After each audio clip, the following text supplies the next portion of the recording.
سلامونه او نیکې هیلې هیله مند یم چې جوړ او روغ به یاست. نن تاسو ته د ولسمشر رئیسي د مړینې په هکله باندې خبرې کومه.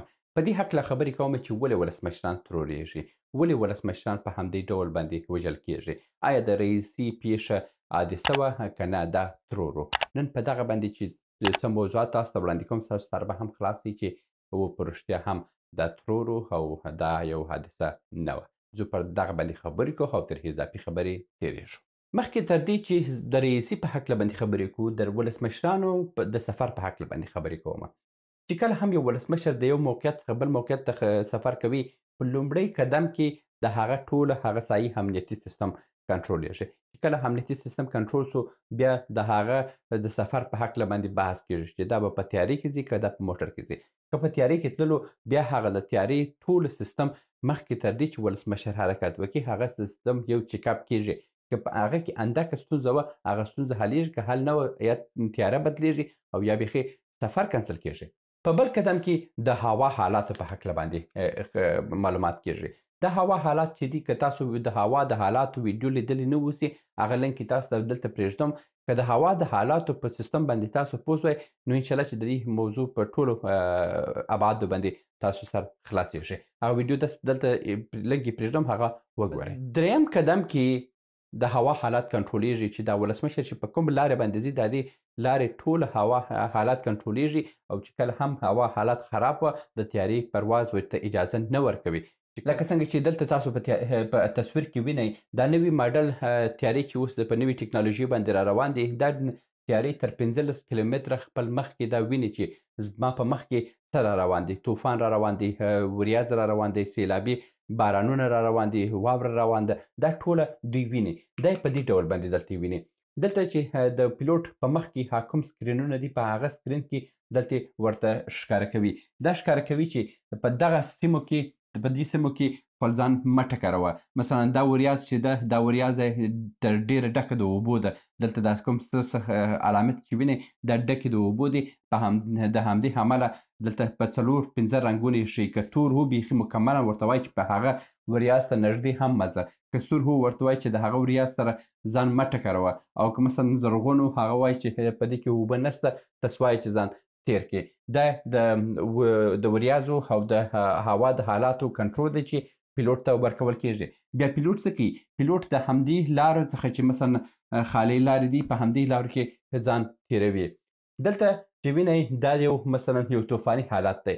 کله هم تیاره چې په هوا سوه، مخکې تر دې چې په هوا سي، د هوا حالت ګوري، هوا حالت سم دی، مګر یو په دوه باندې یو طوفاني پیښه راځي. طوفاني پیښه چې راغله، په دغسې حالاتو کې نو پیلوټ دپاره ډېره سخته ده چې دوی وسوی چې د خپل سیستم کنټرول کړي. لکه څنګه چې دلته تاسو وینئ، دغه ټوله وریځه د اوبو ډکه ده او د خطراتو هم ډکه ده. دلته یو چانس د پیلوټ دپاره شته چې د همدې لارې څخه ځان وباسي. که هم نو دا داسې حالت دی چې ډېر اضطراري حالات واوسي، ځکه چې په دغسې حالاتو کې دلته هم پیلوټ ته اجازه نه ورکول کېږي، ځکه چې دا وریځ چې ده د باد په زور باندې حرکت کوي. نو دا امکان شته تر څو چې تیاره دلته رسېږي، دا خوا یې هم ورته ډک کړي اوسي او دلته هم خطر پېښ شوی اوسي. په دغسې حالاتو کې بیا نور امکانات هم پیلوټان په لاس کې لري. هغه دا دی چې پیلوټ د 2 طبقې لري. یو طبقه دا ده چې د وریځې لاندې راځي، خپل پرواز ته ادامه ورکوي. هغه هم په هغسې حالات کې که د باران اورښت ډېر نه اوسي، باران اورښت ډېر وسو، بیا هم ورته ستونزه جوړوي. او که د باران اورښت ډېر و، بیا خپل ارتفاع د وریځ څخه ډېري، د وریځې پر سر باندې خپل پرواز ته ادامه ورکوي. دا حالات هم د پیلوټ، دا امکانات هم د پیلوټ سره شته. خو دا دی چې د چورلکې دپاره بیا دومره امکانات نشته چې مثلا د وریځ څخه لوړه سي او مسافربري تیارې چې دي ډېر لوړ حرکت کوي. او دا چورلکې چې دي، دا هلیکاپټر چې دي، دا دومره لوړې نسي تللی او مجبوره دي چې د وریځو لاندې اوسي. د وریځو لاندې چې سوه، نو دا حالات ورته پېښېږي. مسافربري تیارې چې دي، تر 15 کیلومتره پورې حالات کنټرولوي خپل لاره، چې څه په موږ باندې راځي. مګر د ولسمشرانو تیارې چې دي، دا د 3 کیلومتر څخه تر 15 کیلومتره پورې دوی هم دا رادارونه لري چې خپل مخ کنټرولوي چې زموږ خواته څه را روان دي. نو د همدې امله دا کوم پیښه چې مثلا پر رئیسي باندې راغلې ده دې پیښې په هکله باندې ترکانو کوم راپور چې نشر کړی دی ترکانو دا خبره کړې ده. زه به د ترکانو یو نمونه هم تاسو ته وښیم. د ترکان څخه یې کومک وشی و. د ترکانو کومک دا و چې دلته د پیښې حالات ځای معلوم کړی دی او ترکانو ویلي چې دا موږ هم پیدا کړی دی او په اخر کې ترکانو څه کړي دي ترکانو خپل بیرغ دلته رسم کړی دی چې دا د ایران دپاره یو تانۍ ورکړې ده او خپل قدرت یې دلته ښوولی دی ځکه چې ایران او ترکیې چې نن سبا هلته په سیمې کې د ډرون الوتکو رقابتونه لري نو همدې امله دوی دلته خپل یو نقشه هم رسم کړې ده. د ترکیې بیرغ دی دا ډېر معنا لري سیاسي معنا لري نو دا هم د ایران په داسې کې رسم کړی ده. ترکانو خپل په راپور کې څه ویلي دي؟ ترکانو خپل په راپور کې ویلي دي چې موږ په تیاري سیستم کې دوه بدنۍ لرو، یو هغه د لیکي برخه ده او یو هم د بدن برخه ده. دا هلیکوپترې چې دي دا لیکي چې دلته هم دا رادار لري او په دې برخه کې هم رادار لري او په دې برخه کې هم رادار لري، یعنې درې رادارونه هلیکوپترې لري.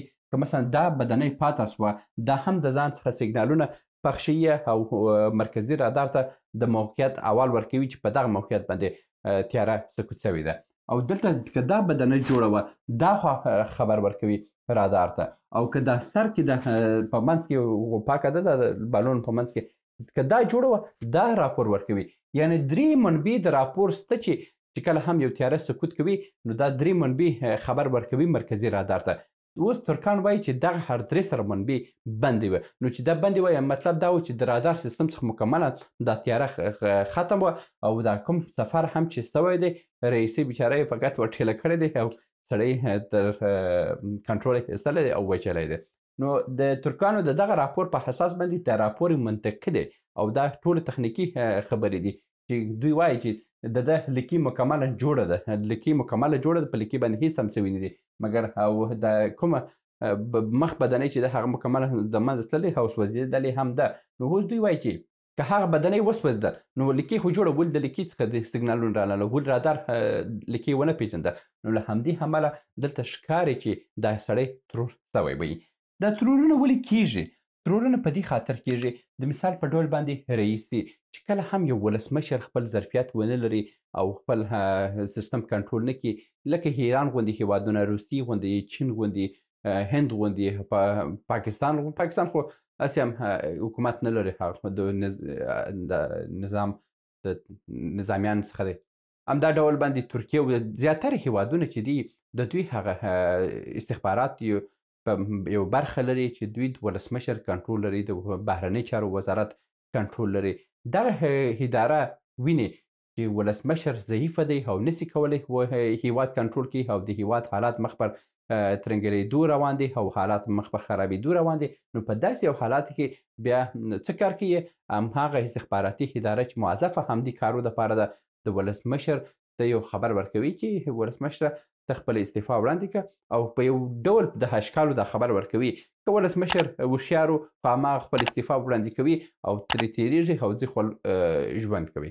او که ولسمشر کې یو څه سرټمبګي وه نو دا سړی لږ ګډوډ هم ښکاري چې که تاسو لیدلي اوسي دا بعضې ویناوې تر شهباز شریف څو کوټې دی بتر دی نو د همدې امله د ایران فقط هغه ښایسته و چهره یې سمه وه نور چې خوله یې خلاصه کړې وای نو ډېر وضعیت یې خرابوی نو له همدې امله امکان د دې شته چې د دې ضعفه وه او په دې ضعفه کې بیا دلته د ایران یوازې نه دی روسان هم بیا د دوی استخباراتو ته خبر ورکوي چې مثلا ستاسو ولسمشر د نړیوالو اړیکو نه دی د سیاست نه دی دا لرې کوي او مثلا چین ورته وایي دا متحدین دي نو دوی هم امکانات هم شته چې د دوی په خبره باندې دا سړی له منځه وړی وسي.